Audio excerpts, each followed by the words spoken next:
हैदराबाद की चुनावी जंग में तीर पर तकरार तीखी हो चली है। बीजेपी उम्मीदवार माधवीलता के एक वायरल वीडियो पर जंग छिड़ी हुई है। वो जो तीर मारने का वीडियो जो दुनिया ने देखा, वो हैदराबाद में हिंदू और मुसलमानों के अमन को कमजोर करने के लिए किया गया। यहाँ के मुसलमानों को गरीबी हटाओ, पहले ये भड़काऊ भाषण बंद करो आप। दरअसल रामनवमी के मौके पर माधवीलता के तीर चलाते एक वीडियो का हवाला देकर ओवैसी हमलावर हैं।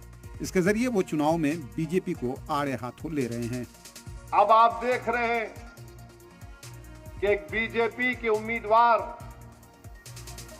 किसी एक इबादतगाह की तरफ, मस्जिद की तरफ रुख करके इस तरह से इशारा कर रही है कि उसके तरफ तीर मारेंगे। ये श्री राम नवमी के दिन हम रामचंद्र जी को राम बाण से मानते हैं। राम बाण यानी सर्व दुष्ट निवारण और सर्व दुख निवारण। हम ओल्ड सिटी में हर भाई और बहनों का, पसमंदी के लोगों का अपना दुख निवारण के लिए ये जो है हम उस दिन रामचंद्र जी से प्रार्थना कर रहे थे। अब यहाँ पे मस्जिद कहाँ आया, बताओ आप। उधर वीडियो पर उठा तनाजा सियासी रंग ले चुका है। बीजेपी इसको लेकर ओवैसी पर पोलराइजेशन का इल्जाम लगा रही है। वहीं ओवैसी इसे मुसलमानों के लिए नफरत बता रहे हैं। ओवैसी का कहना है कि हम इस नफरत का जवाब देंगे। चुनावी सीजन में इस तरह के बयानों को अक्सर सुना जाता है और सियासतदान इससे फायदा उठाना नहीं चूकते, चाहे वो किसी भी पार्टी के हों।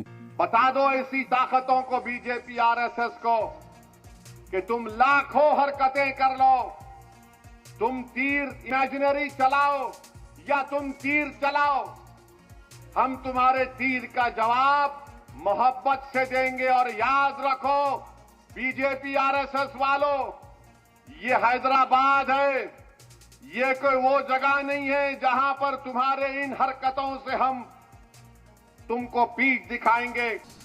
हमारे सर पे तो राम का भी हाथ है, रहीम का भी हाथ है, भूलो नको आप।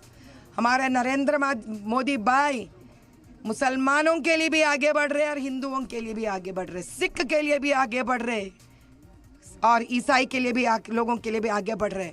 असदुद्दीन जी के इस प्रकार से देश को बंटवारा करके एक पाकिस्तान कर लिए, इनको तसल्ली नहीं मिली।